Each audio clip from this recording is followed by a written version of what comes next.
Mutton குழம்பு 1 kilo mutton, ஈரலை முழுசாக வாங்கிட்டு வந்திருக்கேன். ஏன்னா க்ளீனிங் பர்பஸ்க்காக. அது எப்படி க்ளீன் பண்ணுறதுன்னு சொல்கிறேன். ஈரலை முடிஞ்ச வரைக்கும் கொஞ்சமாக வாங்கினாலும் தனியாக வாங்குங்க, கறியோடு சேர்த்து வாங்காதீங்க. அது முழு பீஸாக வாங்குங்க. அது மேலே உள்ள ஸ்கின்னை எடுத்துகிட்டு பீசஸாக கட் பண்ணி அந்த ஈரலோட மையப்பகுதியில் பார்த்திங்கன்னா ரத்தம் உறைஞ்சிருக்கும். அதை க்ளீன் பண்ணிவிட்டு ஒரு 10 முறை தண்ணியை பிடிச்சி அலசி புழிஞ்சு எடுத்து க்ளீன் பண்ணணும். அதில் உள்ள ரத்தம் கம்ப்ளீட்டாக வெளியில் வர வரைக்கும் ஈரலை க்ளீன் பண்ணணும். இப்போ இந்த கறியில் பார்த்திங்கன்னா 5 வகை இருக்குது. ஈரல் இருக்குது, இதில் நெஞ்சு கறி இருக்குது, இது வந்து ஃப்ரண்ட்டு ஷோல்டரு, இது வந்துட்டு நல்லி எலும்பு, ஒரு 4 பெரிய நல்லி, இது கழுத்து கறி. இதில் பின்தொடை இல்லை, ஏன்னா அது சவுக்குன்னு இருக்கும், அது டேஸ்ட்டு கம்மியாக இருக்கும், பசங்க கொஞ்சம் சாப்பிட சிரமப்படும். அதனால் நான் இந்த மாதிரி 5 கறி பிரித்து வாங்கியிருக்கேன். கொழுப்பு நல்ல கொழுப்பு இல்லைன்னா கொழுப்பையும் சேர்த்து வாங்குவேன். 6 டைப் இருக்கும் இதில். இஞ்சி பூண்டு 2 இன்ச்சு இஞ்சி, ஒரு 10 பல் பூண்டு, ஒரு ஸ்பூனு ஜீரகம் போட்டு அரைச்சி வச்சுருக்கேன். 3 பெரிய வெங்காயம், 2 பச்சை மிளகா, ஒரு 10 பல் பூண்டை வந்து நசுக்கி வச்சுருக்கேன். கொஞ்சம் புதினா, 2 சின்ன தக்காளியை நைஸாக கட் பண்ணி வச்சுருக்கேன். நான் தக்காளி ரொம்ப போட வேண்டாம், புளிப்பு டேஸ்ட் வந்துடும். ஒரு 4 ஏலக்காய், அன்னாசி பூ, பட்டை, கிராம்பு, கொஞ்சம் சோம்பு, கொஞ்சம் கல்பாசி இலை. ரைட்.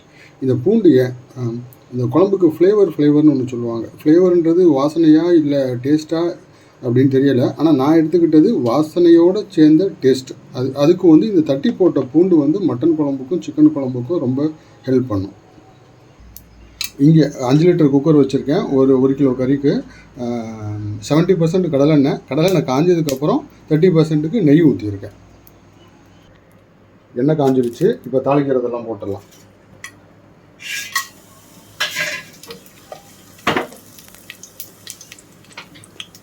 ஃபஸ்ட்டு பூண்டு போடுறேன். சும்மா ஒரு 10 செகண்ட் பூண்டோட வாசம் எண்ணெயில் இறங்கிடும். அப்புறம் வெங்காயம் போடுறேன்.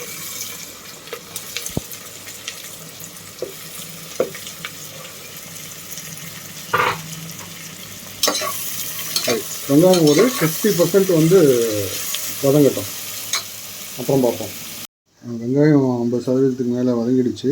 கொஞ்சோண்டு உப்பு போட்டுக்கிறேன். இந்த உப்பு ஏன்னா அடுத்து இஞ்சி பூண்டு பேஸ்ட்டு போட போகிறேன். இஞ்சி அடிப்பிடிக்கும், அதனால் கொஞ்சம் உப்பு போட்டுக்கிறேன். இஞ்சி பூண்டு பேஸ்ட்டு போட்டேன். ஒரு 2 நிமிஷம் வதங்கட்டும். இஞ்சி பூண்டு பேஸ்ட்டு ஒரு 2 நிமிஷம் வதங்கிடுச்சு. அதுக்கப்புறம் தக்காளி, 2 பச்சை மிளகா, கொஞ்சம் புதினா, இதை போட்டு வதக்க போகிறோம். ஒரு 2 நிமிஷம் வதக்கும். தக்காளி அதுவும் வதங்கிடுச்சு. இப்போ மட்டன் போட போகிறேன். மட்டனில் நான் மஞ்சள்தூள், தயிர் எதுவும் போடலை. ஏன்னா மட்டனோட ஃப்ளேவர் குழம்புல வேணுன்ட்டு போடலை. சப்போஸ் மட்டன் வாடை கொஞ்சம் அந்த வாடை பிடிக்காதவங்க அதில் தயிரும் மஞ்சள்தூளும் போட்டு மிக்ஸ் பண்ணிக்கலாம்.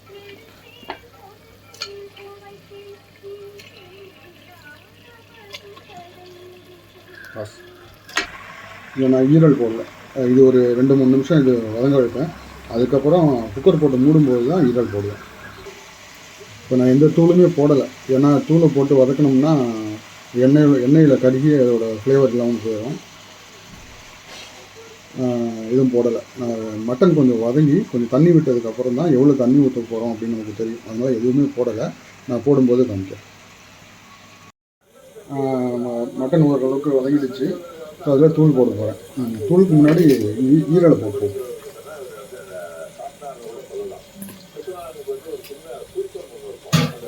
ஈரலை போட்டேன். குழம்பு மிளகாத்தூள், கொஞ்சம் உப்பு, கரம் மசாலா கொஞ்சம், மஞ்சள்தூள் கொஞ்சம், அவ்வளோதான். இதையும் போட்டுருவோம். போட்டு கொஞ்சம் பரட்டி விடுவோம்.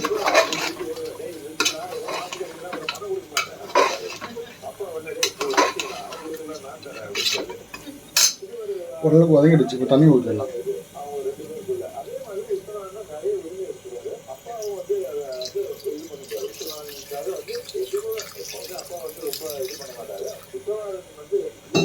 குழம்பு கொஞ்சம் கட்டியாக தான் வைக்க போகிறேன். ஏன்னா கட்டியாக வச்சா தான் கறி டேஸ்ட்டாக இருக்கும். அதனால் குழம்பு தண்ணியாக வைக்கல, கட்டியாக தான் வைக்க போகிறேன். அதனால் தண்ணி கம்மியாக தான் ஊற்றிருக்கேன்.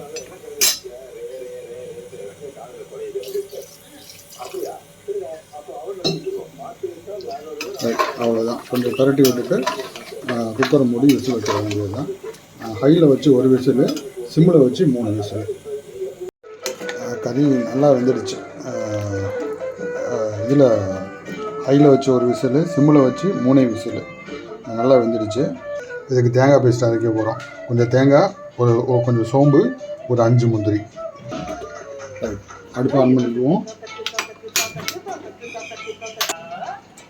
தேங்காய் பேஸ்ட்,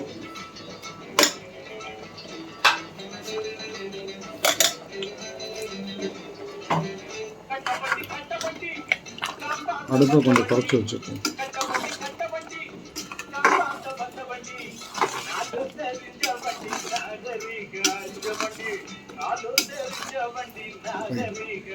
சிம்மில் வச்சு ஒரு 5 நிமிஷம் போதும்.